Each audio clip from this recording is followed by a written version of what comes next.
Well, hello there. I'm Jen Jackson, mother of 11 beautiful children.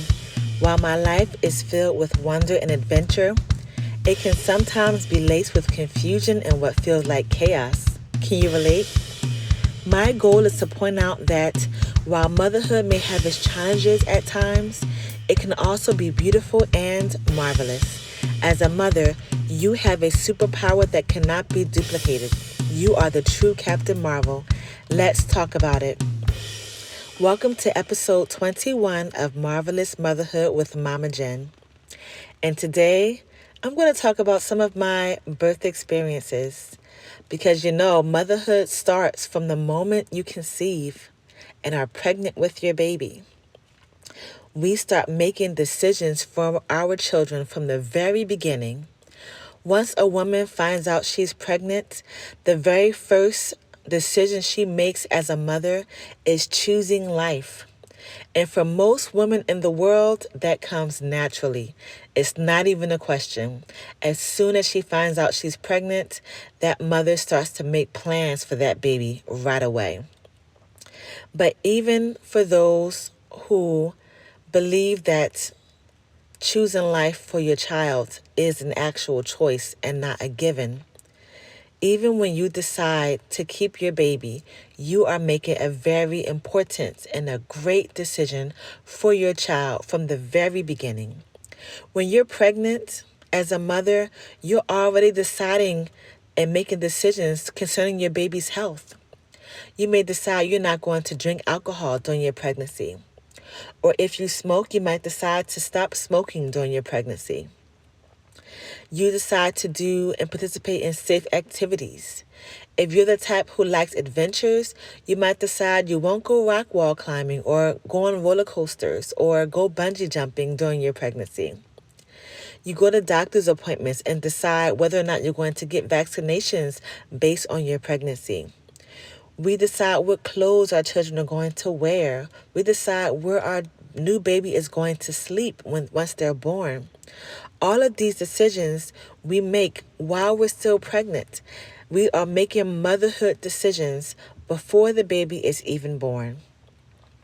But today I want to describe just a few of my birth experiences because motherhood starts before we actually start talking to our children and deciding where they go to school and all of those things. Before disciplining begins and before we start teaching our children to walk and talk, motherhood starts from the very, very beginning.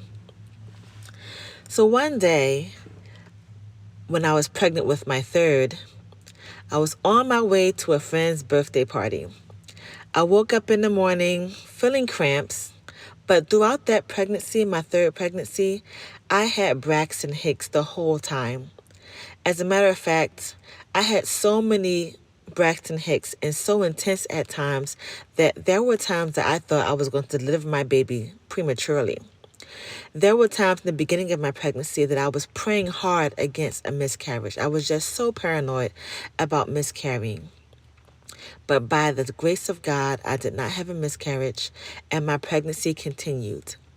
So during this morning, when I was experiencing cramps during this pregnancy, I was still in my 9th month gestation by then. I didn't think anything of it. I got my boys, who were toddlers at the time, ready, and we were on our way to Maryland to a friend's birthday party. She was a fellow mom with young children, and she was also pregnant and also in her 9th month. We were due around the same time. This was in the summer, or rather late spring of 2012. So my boys and I begin our drive to Maryland, and as I'm driving, there are times where I take my foot off the gas pedal and just coast as I go through a contraction. I didn't realize it then, but I was pausing through my contractions, and my body was trying to let me know that day was the day. At that time, I paid it no mind because, as I said, throughout the whole pregnancy, I had been experiencing very strong Braxton Hicks and contractions and wondering if I was going to deliver that day. And As far as I was concerned that day, I was on my way to a birthday party and I was about to have a good time and I was not worried about having a baby. My children and I arrived at the party and I sat in the kitchen and chatted with the moms while all of our children played all around the house, upstairs, downstairs, outside in the backyard. They ran around and had a great time. And the mothers and I kept a close eye on each of them as we talked and chatted and laughed. A friend of mine noticed that I was not as chatty as usual, but I was still very much enjoying the company. She kept saying things like, "Are you okay? You like a totally different color." And I didn't know what that meant, what she meant by that. Mind you, I was the only African-American mom in the group, so I had no idea what she meant by I looked a totally different color, but I just laughed it off and continued to have a good time. My other friend, the one whose birthday it was, is the one who was also 9 months pregnant along with me. And we both talked about how we can't wait to get these babies out of us so we can meet them and hold them and kiss them. We just were so eager to give birth. So one of the moms there said, you can just drink castor oil. You should both drink castor oil and you'll both have your babies today on the same day. And I immediately said, I'm not drinking that. But the friend whose birthday it was, who was also pregnant, eagerly agreed. And so the woman who was hosting, whose house we were at, went to her pantry and pulled out castor oil. Thinking back at it, I was wondering who keeps castor oil in their pantry. I know I don't, but she did. So she poured out her bottle of castor oil in a large spoon, and the friend who was brave enough to try it asked how much to take. And the one whose idea it was told her to drink 3 tablespoonfuls. And so she did. The rest of us mothers watched her in amazement as she downed 3 whole large tablespoonfuls of castor oil. We laughed it off and asked her how she felt, and she felt no different. We continued on with the celebration and eventually went our separate ways, and I continued to drive on my way back home, pausing for contractions, taking my feet off the gas in order to concentrate on getting through a contraction, which at the time I assumed was another strong Braxton Hicks, and continue on our journey. I stopped by the post office to drop off a package that I was mailing to a friend, and while I was there, a gentleman walking out of the post office said, "Wow, when are you going to have that baby?" And I said, "Hopefully today." And when I was at my friend's house earlier that day, they were asking what our due dates were. And I said what my due date was, and I said, "But hopefully the baby will come today." I wasn't really expecting the baby to come that day, but I sure was hopeful. After stopping by the post office with my boys, we stopped by a local pizza store so I can get some buffalo wings. Mild buffalo wings, but it was something that I was craving at the time.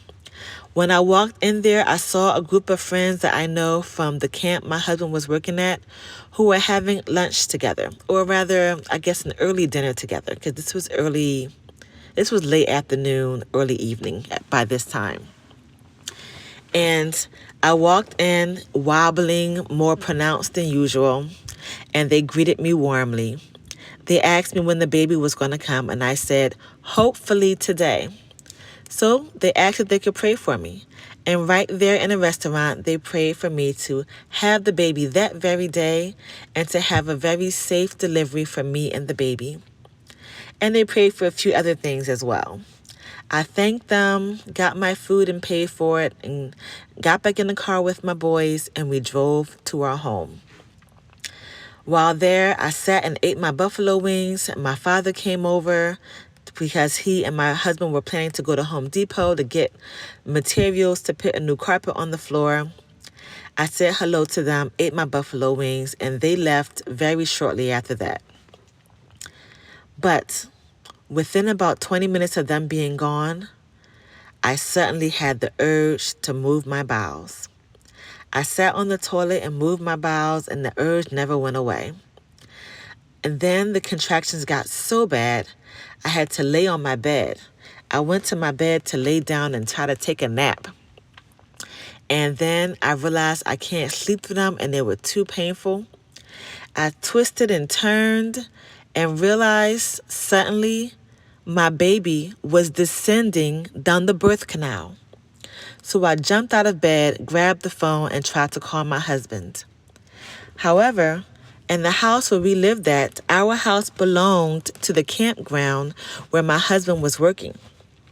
So our house phone was a party line. The phone would ring at 4 different houses. The phone belonged to our house, the camp director's house, the campground and the dining hall, and the chapel on the campgrounds. Oh, a 5th place, it also rang at the woman's house who helped to make the food at the camp. So when I picked up the phone, it was already in use. So I hung back up. I laid back down, and after just a few short minutes, I got back up, picked up the phone again. It was still in use. I hung up again. I couldn't use my cell phone because we were living out in Amish country, and no cell phones, internet, cable, nothing worked in that house. It was at the bottom of a hill in a valley surrounded by farmland with no cell phone towers. So then I picked up the phone a 3rd time and interrupted their conversation and said, "Can someone please come drive me to the hospital?" Because by then I couldn't call my husband. I knew he was going to be too far away. The 2 people on the phone rushed to my house, and it was a man and a woman. The man decided he was going to stay with my toddler boys, and the woman was going to try to drive me to the hospital. So when they said that they were on their way, I grabbed my Bible and my hospital bag, and I started to head for the door. I took a peek in the living room to check on my boys. My older son, the one who was 2 years old, was sitting on the couch eating his snack and watching a cartoon. My youngest son, however, the 1-year-old, was missing. So I went to look for him, and he was in the bathroom, elbow deep, splashing around in the toilet. And I said out loud to him, "Baby, this is such a bad time to be playing in the toilet." But I did not have the strength or the energy, either emotionally or physically, to give him a bath. So I picked him up fully clothed and just placed him in the bathtub. And as I went to the door and a gentleman came in, I said, "My oldest is on the couch, the youngest is in the bathroom in the tub." And then I hugged him to get through another contraction and started walking down the stairs to go into the woman's truck so she can take me to the hospital. On the way there, she gave me her phone to call 911 because she saw that I had crossed my legs really tightly because the baby was trying to emerge, and I was trying to hold the baby in until we got there. The 911 dispatch told us we should go to the ambulance parking lot that was about 7 minutes from my home. By that time in our drive, we were about 5 minutes from that parking lot. So we had only gotten 2 minutes away from my house before the baby started to emerge or descend further down the birth canal. So when we got to the ambulance parking lot, my legs were still crossed very tightly. And when they opened the passenger side door so I can get out, I uncrossed my legs to get out of the truck. And as soon as I uncrossed them, the baby crowned. Her head had descended to the opening of my vagina. And I ripped off my shorts and said, "The baby's coming now." So I tried to lay back and give birth right there in my friend's and the neighbor's truck. But then when the contraction passed that was pushing her out, I told them I had enough time to get onto the stretcher. So I got down out the truck and onto the stretcher. And as soon as I sat on the stretcher, another contraction came that was pushing the baby out.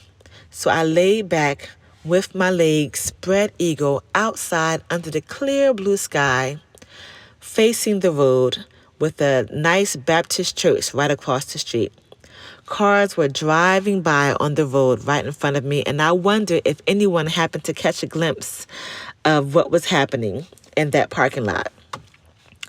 After a while, the EMTs turned me around to face the back of their parking lot to give me, quote, a little more privacy, which I was not concerned about at all by that point. In between contractions, they tried to roll me to the ambulance and lift me on into it. And then the baby started to emerge fully.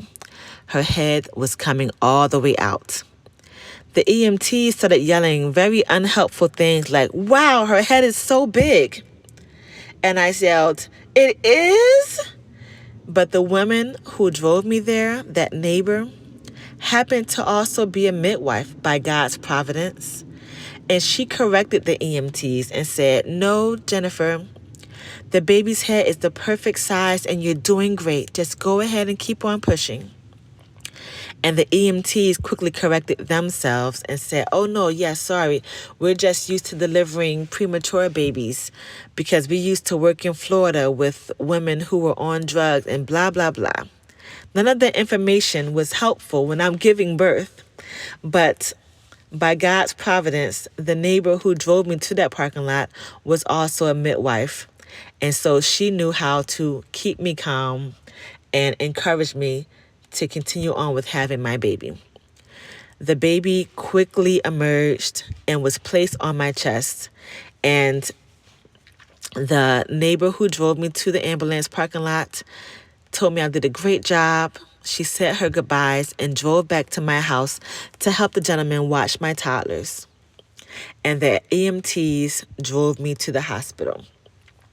On the way to the hospital, I called my husband to let him know that I was on my way to the hospital because I had already had the baby. He drove to our home to drop my dad off so that he can watch the toddlers and my neighbors can go back to their homes. And then my husband drove to meet me at the hospital. Many more interesting things happened while I was at the hospital. And my postpartum experience was pleasant and I healed quickly. But you can learn more about what else happened after that childbirth experience and in the hospital and what the doctors had to say to me when they realized I had my baby in the parking lot. And you can read more about that in my book called Special Delivery. The book Special Delivery goes in detail about all of my experiences with each of my 11 children, with my pregnancies, with the childbirth, and with my postpartum experience immediately after. It talks about what I went through physically, emotionally, spiritually, intellectually through all of those experiences. It talks about what I was going through in my life and even in my marriage during those times. Because let's face it, motherhood begins with pregnancy, but life continues to go on. Once you're pregnant and once you give birth and when you're raising children, there are still circumstances that go on throughout your life. So in my book, Special Delivery, I describe the many things that I went through for each of my pregnancy and childbirth experiences. Each one was an absolute blessing. So I mentioned in detail the third childbirth experience, which I just described to you during this podcast. I talk about my very first experience and what that was like and the things that I learned, even how I learned about childbirth during the process of childbirth, how I didn't even know how to properly push until it was time to do so, and the doctors finally corrected me, and how I was pushing the wrong way at first. I even go into details about my last few births where I delivered the baby myself with my own 2 hands. It describes very pleasant and beautiful experiences I've had in the hospitals, as well as bad experiences I've had with arrogant doctors and nursing staff. It talks about my childbirth experiences at home in the parking lot, in birth centers, and in hospitals.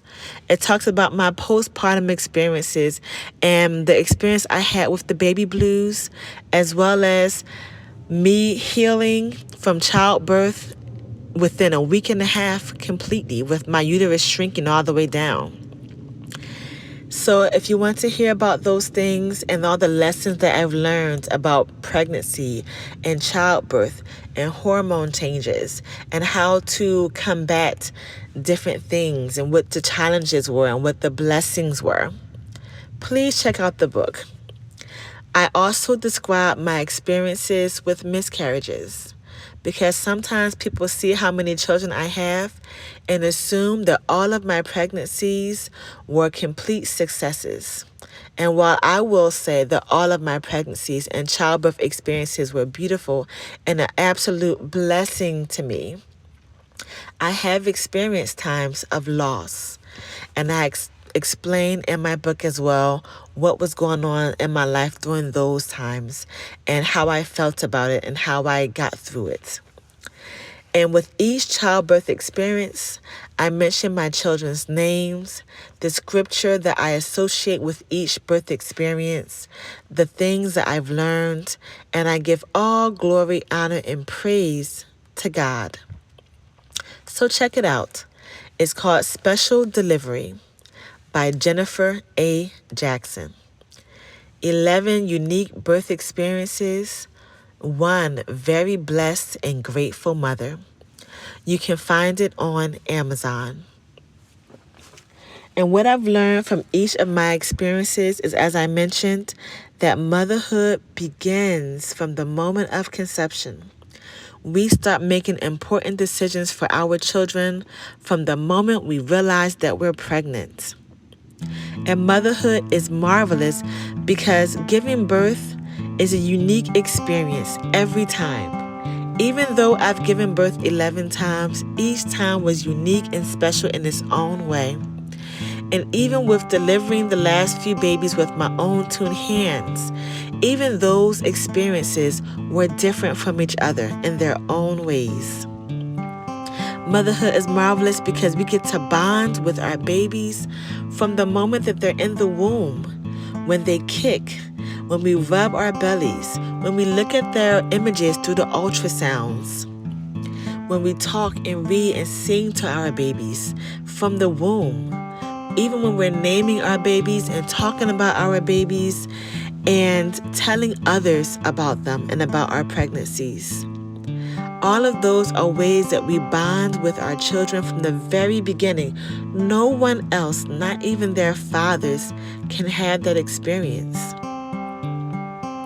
And also, motherhood is marvelous because once you give birth to that baby, whether it's through a cesarean section or a vaginal birth, whether it's with medication or unmedicated, giving birth to a baby is always a story of triumph. The birth story is a unique experience that only you have.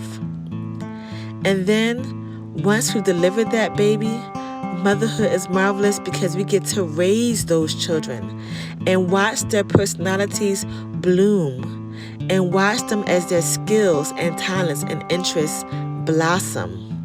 And then watch as their relationships with us and with their siblings and with their fathers and with their friends and other people grow. Motherhood is marvelous and beautiful in every single way, from conception to pregnancy to childbirth to raising them up into adults. So what do you think, my fellow sister in motherhood? Leave a comment or send me an email, which is in the description. And have a marvelous day, Mama. You've got this.